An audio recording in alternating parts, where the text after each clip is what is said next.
This is Valley News Live at noon. We have breaking news. U.S. basketball star Brittney Griner is sentenced to 9 years in a Russian prison. The judge found Griner guilty of possessing and smuggling narcotics. Tina Kraus has the latest from London. From a cage in the back of the Russian courtroom, Brittney Griner listened as a translator passed along the verdict.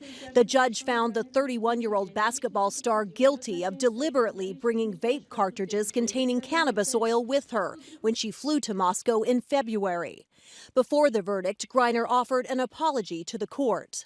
I made an honest mistake, and I hope that in your ruling that it doesn't end my life here. Griner's lawyers had argued the Phoenix Mercury Center and two-time Olympic gold medalist inadvertently packed the cannabis canisters. They presented character witnesses from the Russian team she plays for in the WNBA offseason and written testimony from a doctor who prescribed her cannabis for pain treatment. Medical marijuana is legal in Arizona. I never meant to hurt anybody. I never meant to put in jeopardy the Russian population. I never meant to break any laws here. The verdict comes as U.S. and Russian officials are negotiating a prisoner swap. Last week, U.S. Secretary of State Antony Blinken spoke to his Russian counterpart Sergei Lavrov, urging him to exchange Griner and former Marine Paul Whelan for Russian arms dealer Victor Bout, known as the Merchant of Death. We had a frank and direct conversation. I pressed the Kremlin to accept the substantial proposal that we put forth on the release of Paul Whelan and Brittney Griner. Russia offered a counter-proposal, asking for the release of a Russian assassin held by another country. The White House is calling it a, quote, bad faith attempt to avoid the U.S. deal that's on the table. Tina Kraus, CBS News, London.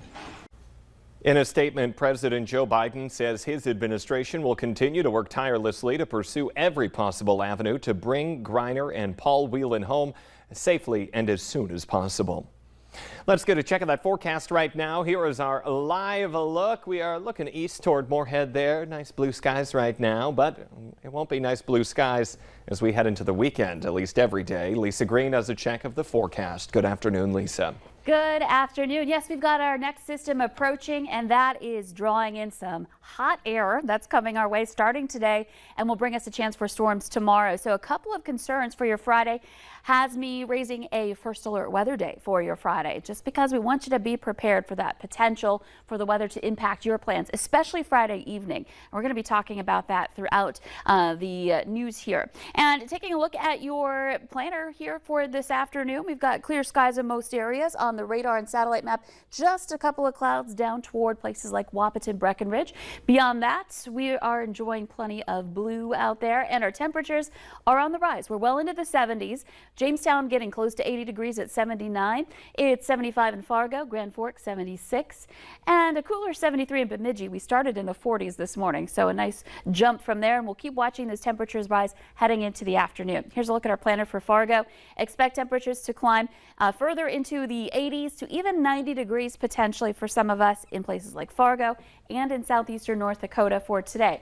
Now, I mentioned that chance for some storms. We have a marginal level 1 risk for severe weather tomorrow evening in places where we could have big impacts. Well, Fargo, Sioux Pass Ranch over at WeFest for tomorrow night, and other areas from Red Lake down into southeastern North Dakota. So we're going to time this out for you and talk about that heat too coming up. You'll check back in, Lisa. Thank you.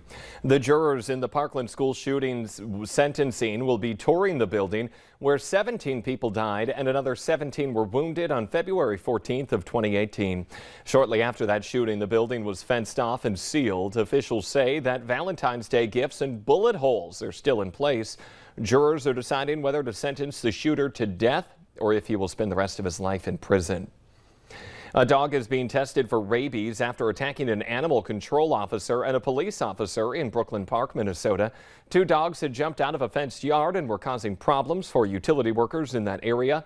An animal control worker who responded was then bit on the leg, and a police officer was also attacked. The police shot and killed one of the dogs to stop the attack. The other dog was not hurt. Congresswoman Jackie Walorski has died. The Indiana Republican was killed in a car accident. Two of her staff members were also killed in the crash. The driver of the car that hit them was also killed. Walorski was first elected to Congress in 2012 and was running for her 6th term this fall. She was 58 years old. The NFL is appealing Cleveland Browns quarterback Deshaun Watson's suspension for sexual misconduct. The Browns QB has been sued by 25 women alleging sexual misconduct during his time in the NFL. Watson's 6-game suspension came down after an independent investigation into the allegation. The NFL appeal is likely to result in a more serious penalty for Watson, including an extended suspension and fines. Minnesota is now turning into a mini Hollywood after state lawmakers passed a tax credit program last year.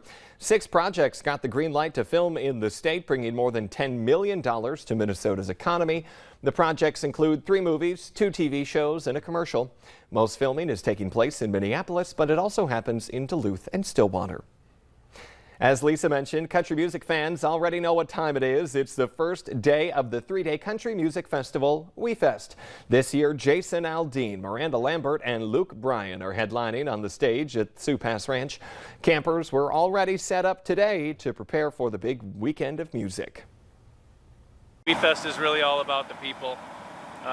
We spend a lot of time and effort getting the grounds together and grooming everything and fixing everything and building new buildings. Tonight, Jason Aldean is headlining, and if you haven't gotten your tickets yet, they still are available online at wefest.com. Coming up here at noon, you've heard of working like a dog, but have you ever heard of working like a goat?